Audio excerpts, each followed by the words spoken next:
aku di training, aku tahu ke hal itu. Kenapa Tuhan Yesus membiarkan iblis memakai Yudas? Itu yang pertama. Tetapi di hari sebelumnya iblis memakai Petrus. Yang begini, sesekali engkau tidak akan mati. Hai Petrus, iblis, nyala engkau tidak memikirkan apa yang itulah kira-kira bunyinya. Benar gak sih, Dek? Ya.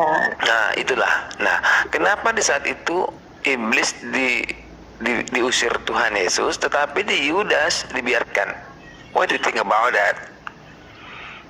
Oke, jadi seakan-akan paradoks gitu ya? No paradoks. Artinya, yes paradoks. Oke. Oke, bentar ya.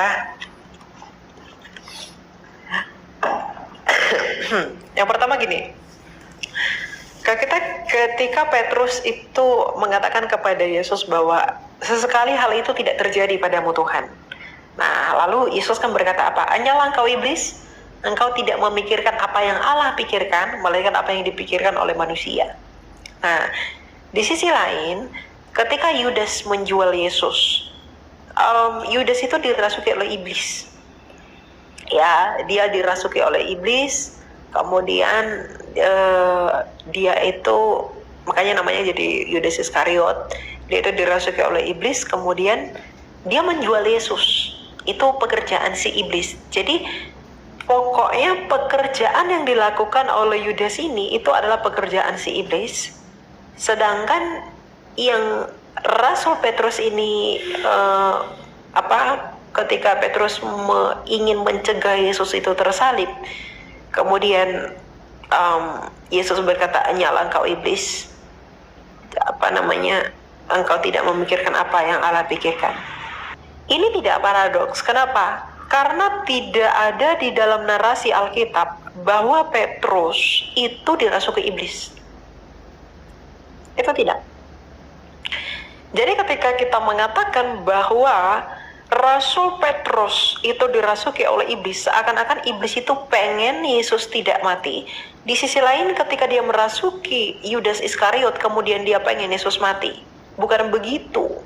Yesus mengatakan, anyalah engkau iblis, engkau tidak memikirkan apa yang Allah pikirkan. Itu merujuk kepada Petrus yang tidak tahu rencana dan karya Allah. Jadi konteksnya pada saat itu adalah bahwa Petrus itu tidak memikirkan apa yang Allah pikirkan. Makanya Yesus mengatakan, anyalah engkau iblis, bukan Petrus yang sedang dirasuki iblis. Ini berbeda dengan narasi Alkitab yang memang menggambarkan secara penuh bahwa Yudas Iskariot itu dirasuki oleh iblis. Dia ingin Yesus itu dibunuh.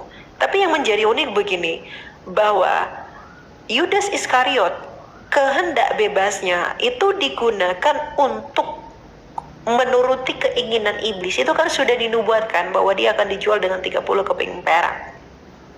Nah, jadi ini bukan bertentangan, tetapi bagaimana Yesus mengatakan kepada Petrus bahwa apa yang Petrus pikirkan ini bukan yang dipikirkan oleh manusia, bukan yang dipikirkan oleh Allah. Bukan berarti ketika Yesus mengatakan anyalah engkau iblis, berarti bahwa Petrus dirasuki oleh iblis. Bukan begitu. Karena Alkitab tidak menarasikan dengan jelas, bahkan Alkitab tidak menyinggung mengenai Rasul Petrus yang memang dirasuki oleh iblis sehingga berkata demikian. Karena ketika Petrus pun menyangkal Yesus, tidak ada Alkitab menarasikan bahwa dia dirasuki oleh iblis. Berbeda dengan Yudas Iskariot. Gitu. Jadi bukan seakan-akan ada dua sikap iblis dalam hal ini. Yang satu tidak mau Yesus mati, yang satu Yesus mau mati. Mana yang lebih dibenarkan? Itu bisa kita lihat melalui nubuatan Alkitab.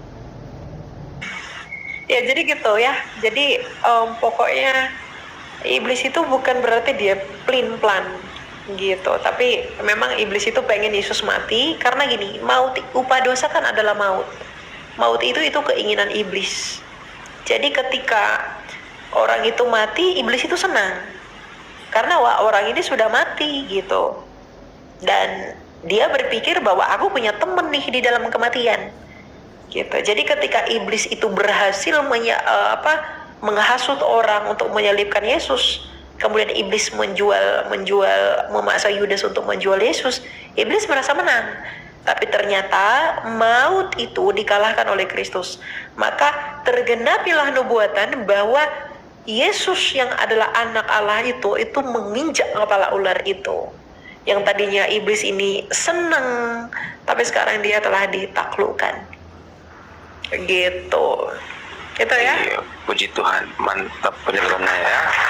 Jadi kita berangkat dari narasi Alkitab ya Dek ya, poinnya ya. Jangan berasumsi ya. Iya dong. Iya. Oke. Salam Fian Saparua.